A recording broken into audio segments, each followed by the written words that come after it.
Hello, friends, chums, how we doing? Welcome back, it's Hybris. 2 videos closer than 3 or 4 months, unbelievable.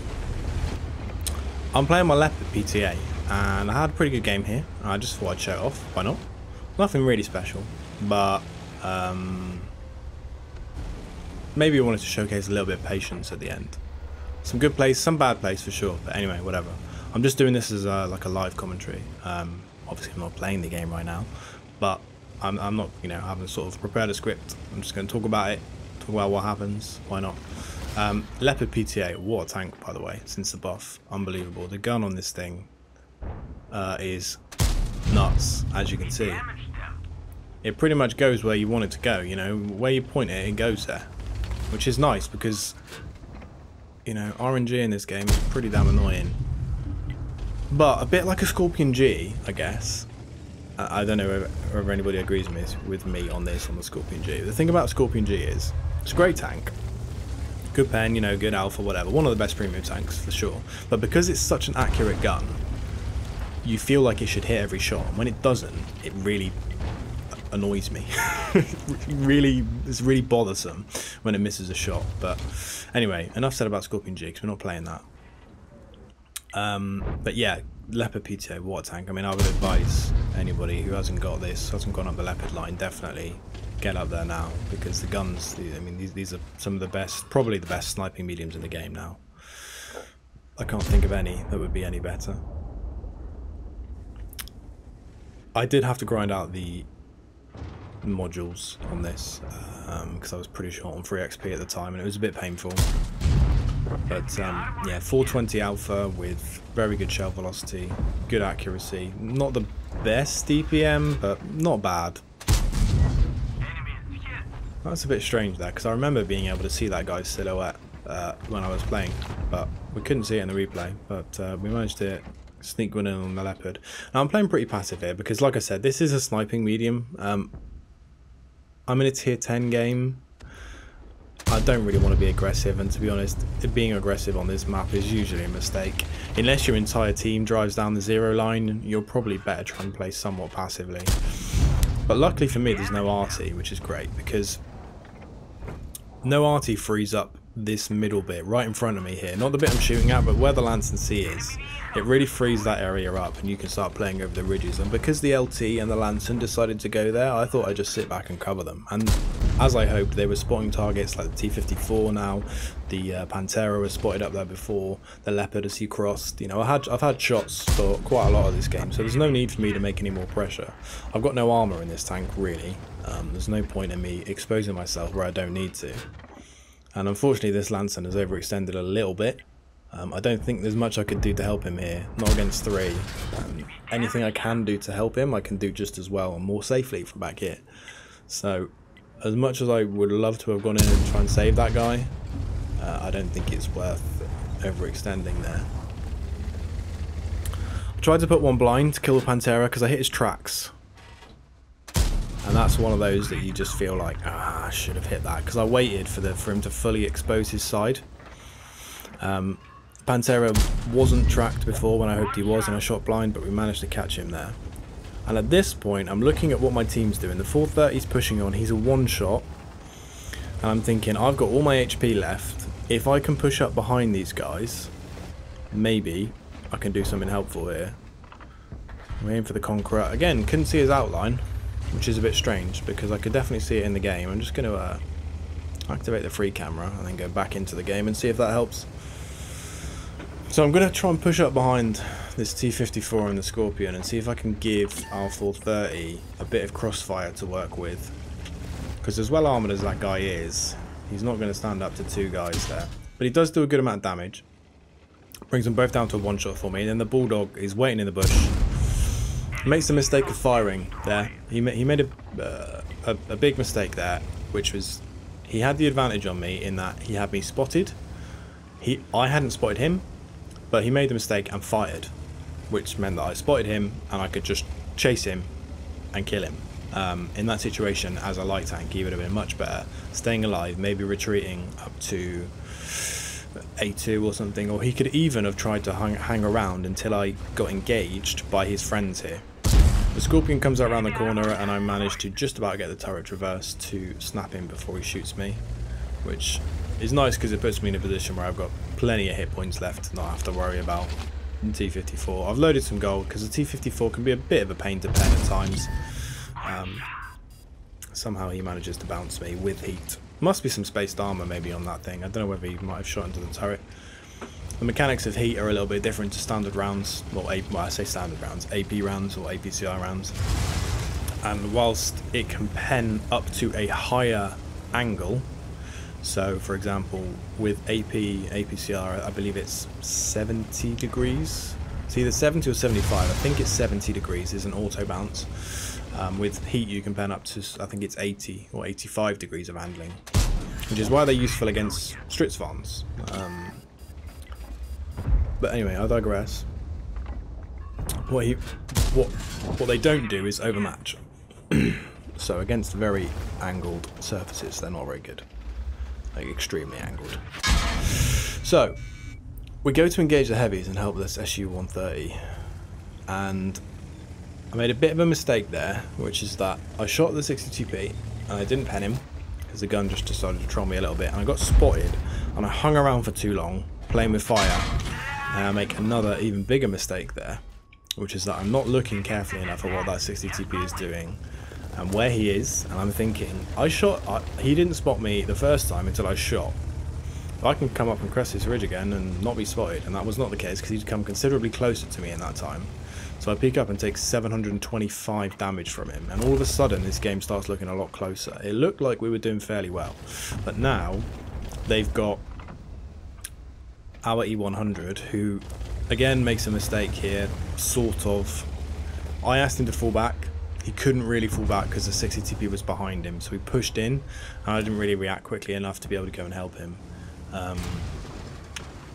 I still feel like he could have done a better job earlier at coming back towards his teammates, because now he's put himself in a position where he's basically fighting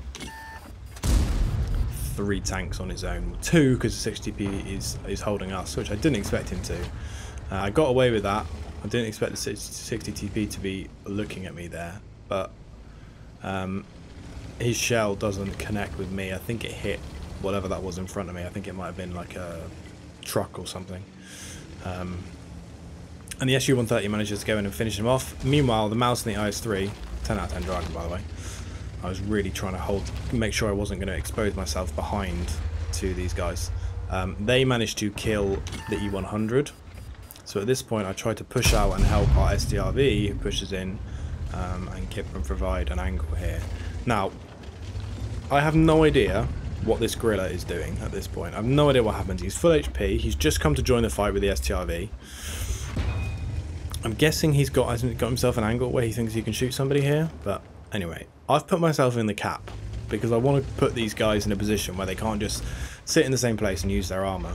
It looks like the gorilla just penned a shot, which is interesting to know because obviously I know what happens in a minute, and it's a bit of a frustrating situation to end up in. But it's now 2v2. The gorilla has got himself stuck, maybe? I don't know. Maybe he flipped. I got no idea what happens to this guy. But I'm holding the cap because I want to bring these guys out. I want to bring them to me where they're in the open and I can pen them. If I try and push into them on my own, it's never going to happen with 298 hit points. So the IS-3 is coming straight for me. He's an easy pen. I've got gold loaded because I really don't want to mess around in this situation. You know, these guys, considering that pen I just hit 420 basically off that guy, that he had a 600, 700 hit points, so it's 1400, so they had nearly 5 times the number of hit points as I got, which I got to get through without taking a single shot from him. The IS-3 had HE loaded by the look of it, and he fires, hits the rubble or whatever in front of me, and obviously that doesn't go through and damage me, so now it's just me against the mouse. And I'm pinging the gorilla and I'm kind of saying, what are you doing, dude? I need some help here. Like, I don't really want to peek this guy, but I realise I'm going to have to because he's not doing anything. And I peek out and the mouse fires. I hit his track, but luckily I know, of course, that I out-reload this guy. Although not by that much, I believe. Not exactly sure how much alpha the mouse has got. I really should learn a bit more about this tank. I know where to pen it, and that's about it. It's such a slow heavy, it really doesn't interest me in playing it, but maybe one day. But now we're really in this horrible situation of cat and mouse. I don't want to peek him because he pens most of my tank, and he doesn't really want to advance on me because he knows that I'll pen him, and we're both a one-shot now, so it'd be really tempting to just kind of stick my nose out and hope that he misses or whatever. But I know that if I am patient enough, one way or another, I can get this guy to make a mistake. Now I'm testing. What I'm doing is I'm just sticking my hull out ever so slightly on each side, to the point where even if he would shoot, he's either going to miss because I'm going to pull back round the corner by the time he's fired and the shell reaches me, or he's probably going to bounce because of the extreme angling. Although, to be fair, when I just peeked then, he probably wouldn't have. But I really don't think it would take some ridiculously good reaction times to be able to fire and connect the shot before I have ducked back in the corner. So I'm just messing around with this guy. I'm just going back and forward, and I'm trying to get him to do exactly what he just done there, which is fire and miss, which gives me a chance to peek and take a shot. Now I try and hit him in the cheeks because I wasn't sure. I didn't think I could pen his lower plate because of the way he was angling, and that was a huge mistake. Just before we go any further, I completely underestimated his reload time. Peeked out again to try and take another shot, and I'm just very, very lucky that he was firing HE. If he wasn't, I probably would have been dead there, unless I got some kind of miracle bounce. But he fires HE, he doesn't pen, he leaves me with enough time to aim on his lower plate and connect the shot. Don't know what happened to this griller, and I believe he blows up now, which tells me he was possibly flipped or something. I don't know exactly the technicalities of why that happens, but anyway, a good game. A little bit lucky at the end with that HE shot, but I think I did a fairly good job of just playing around with the guy and staying patient, not over peeking too much, to give him an easy shot. If I'd have just driven out a little bit further and actually just aimed at his lower plate, maybe it would have been a bit of an easier win. But yeah, it got a bit close at the end, but we managed to just about secure the win. So let's take a quick look at the post-game stats, and we'll call it a day. Okay, so short and sweet. 5670 damage, 5,670 damage. It was an ace, which was 1400 base XP, which is mainly the kills. I think 7 kills is going to get you a lot of XP, and it was against tier 10s. We got a kill on the STRV, and then one tier 10, the mouse, another tier 10, a couple of tier 9s. 1 tier 9, T54, and some damage on the other tier 10 as well, the 60 TP. So yeah, nice game. Interesting to see. The gorilla did a decent amount of damage, so I don't really know what happened there. He got very little XP.